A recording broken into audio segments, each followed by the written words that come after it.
Отец Костадин с голямо вълнение и преклонение ни показва всичко, което напомня за богатото историческо минало на дупничкото село Червен брег, но и с болка, че днес то е забравено и оставено на разрухата. Селото ни датира от много векове.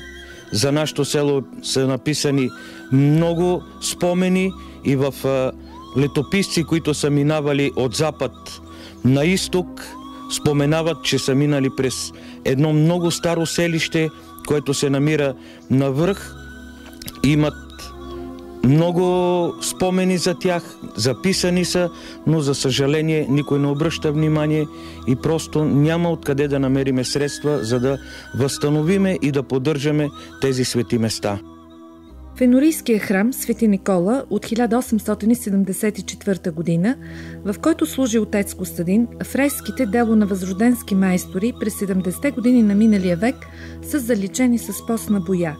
За щастие, отвън храмът е пощаден и макар в недобро състояние, остават запазени почти единствените в българската стенопис композиции като Богородица Крилатица, както и стенописът Кръщение Борисово.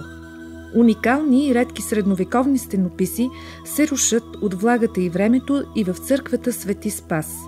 Това е нашата болка, затова е нашата молба към всички, които могат да ни помогнат да спасиме първо тази светиня, която се намира в Червен брег, след това да започнем едно по едно да спасяваме и енорийския храм, и другите оброчища, които имаме в село Червен брег.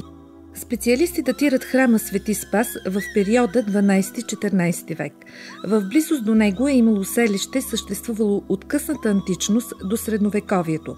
С личната инициатива на Георги Чараклиев от Дупница е подета кампания за спасяването на уникалните стенописи.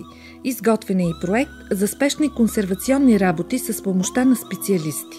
Църквата е преживяла толкова векове, но най-плачевното, че през последните няколко години, дори, както виждам вече и месеци и дни, положението ѝ става все по-лошо и все по-критично. Виждате тук стенописите, този уникален стенопис на Свети Константин и Елена.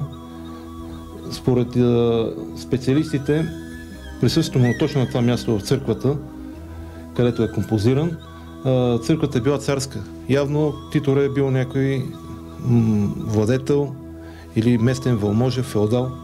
Това все още не ни е ясно.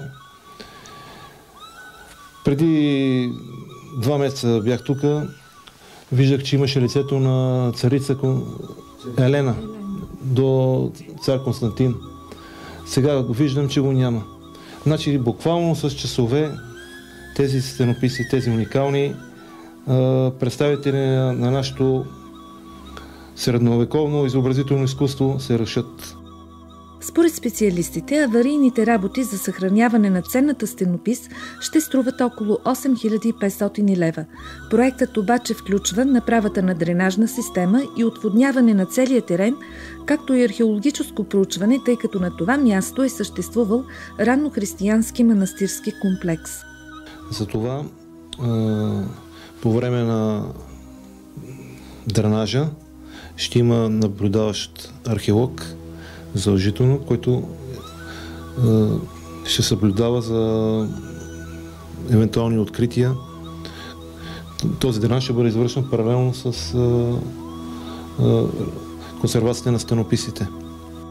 До момента необходимите средства за спасяването на средновековната стенопис в църквата Свети Спас все още не са събрани, но Георги Чараклиев се надява с помощта на откритите банкови сметки и електронния сайт Светите места дейностите да започнат след месец.